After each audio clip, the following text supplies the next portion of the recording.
We have spent almost $1 million on TCG Player for collector product over the last 2 sets. But is it worth it? And is this product working? Or is it completely broken? Let's talk about it.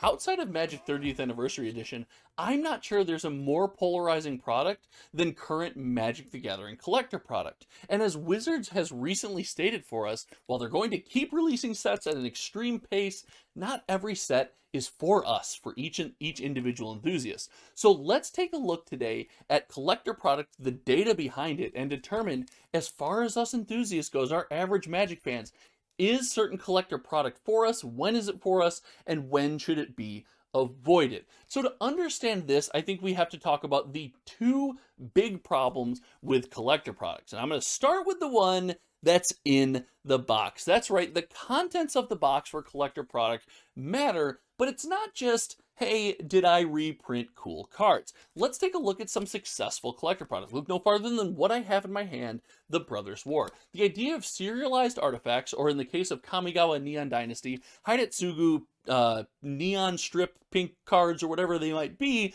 these cards are not only chase cards for the community, but they also felt attainable. It wasn't something out of reach. It felt like I could open this pack right now on camera and pull something cool in front of you guys, in front of my friends, and feel very good about that. Same with Kamigawa. While the neon strip cards were very rare, there was other variants that were more readily available, and opening any pack at any given moment could give you that rush of something special coming out of the plastic.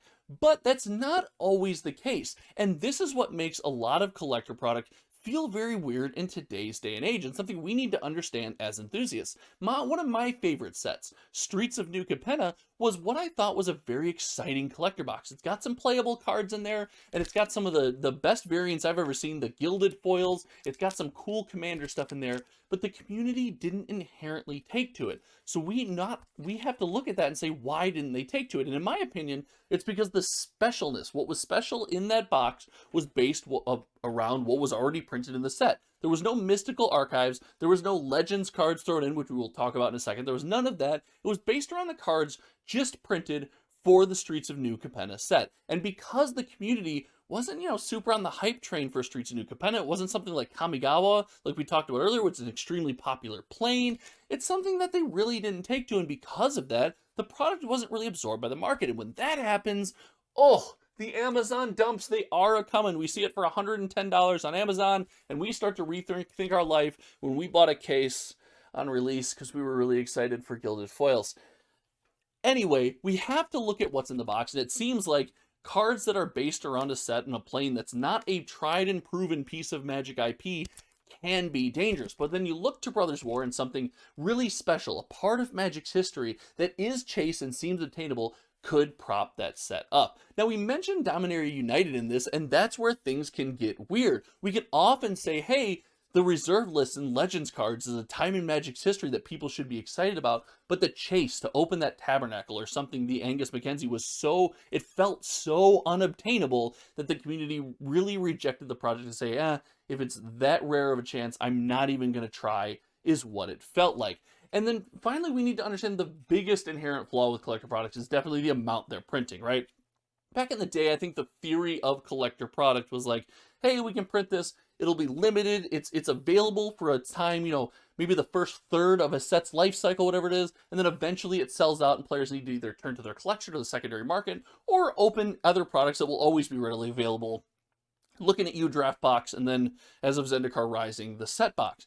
But as they print more and more of these things, and Wizards is going to print everything to demand, we need to know as consumers, like, hey, that collector box is going to be on the shelf for a long time. So I have to avoid the tick in my brain that says, oh, collector, people are going to collect it, it's going to sell out. Like, our brain makes that connection. We have to avoid that completely, and that can be hard to do. So knowing the landscape of the Magic the Gathering community, knowing kind of how many boxes are being absorbed into the market and how people are buying those boxes could be extremely important to know that on a set's release, are we willing to buy this collector product? So that being said, if you're able to come up with a set where Wizards of the Coast doesn't seem like they're in reprint everything mode. You can talk to the owner of your local game store. They can say, hey, I got cut, I got allocated. I'm not going to get every piece of product that I wanted. I start to feel like maybe this isn't going to be as available. Then maybe we can look at, kind of the contents of that collector product and evaluate, hey, this one is for us, and we can learn to avoid the ones like Dominaria United and Streets of New Capenna and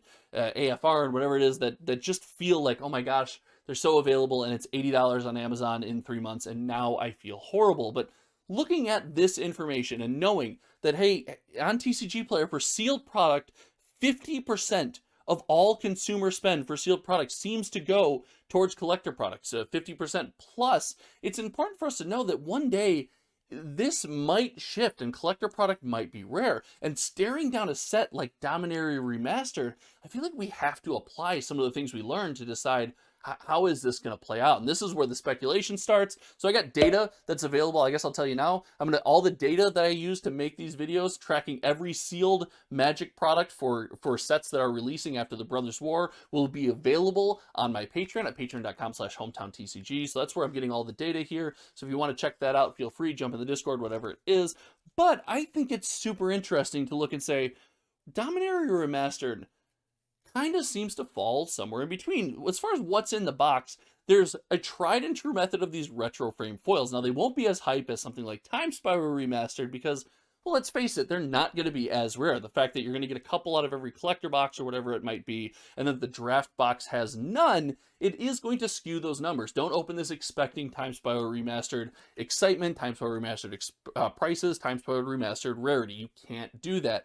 However, the old border foil variants are still cool. I think the community is still going to absorb them and really take to them. And there's a lot of cool cards printed in that style, in that set. All the tutors, you got the Force of Will, you got a bunch of stuff from my Magic past that I might pick up just because I like. I've talked about Spirit Monger and Sneak Attack and things like that. There are things that the community, I think, has a chance to sink their teeth into and take to. So what's in the box in this one does feel like it's going to be exciting. The community is going to really like the stuff, and it's not going to necessarily have the highest through the roof value, but they're going to take to it, and that should stabilize the price of the box. The big unknown is the print run. We are in the midst. We are standing knee deep in the Magic the Gathering print everything to the moon timeline right now. So if that timeline takes effect, the idea of pre-ordering this product at an extremely high price feels extremely risky. If you're going to pre-order this product, you're going to want to find like your local game store, talk to the people down there, get yourself a good deal. Say, hey, is there something you can do? Can you price match? If you don't have a local game store or anything like that, you can go to my local game store, which is, you can find them online at MinMaxGames.com. I think they're pre-ordering collector boxes at $275 a box with free shipping for orders over $200, so you get free shipping there. But I would be careful about pre-ordering this product, in my opinion. My thought process from the data I learned is like, okay, the boxes are going to be exciting. People are going to like it. The boxes will probably maintain some semblance of value, but it does feel like there's probably going to be a lot of them printed based on the last couple collector sets that I've had. But I will caution you, for those that have stuck around this long, you get an extra nugget. I would not be surprised to see this being a point of turn going forward for some of these special sets and really scaling back a little by little the print run of collector product in these special sets. If we point to this in the future and say, hey, this set, Dominaria Remastered, was the point of pivot, I think that'll be extremely interesting. But I want to know what you guys think about collector product as a whole, what you guys think about Dominaria Remastered, and if you've been buying this collector product. Is it for you? Is it something you enjoy? Let me know in the comment section below. As always, please like the video if you liked it, share this video with a friend or with a community. That's the most important aspect as we grow this channel, racing to 5K. Appreciate each and every one of you. Until next time, you guys know my name is Josh, and I'm going to crack open this Brothers War collector pack. I gotta see what's inside. I gotta know.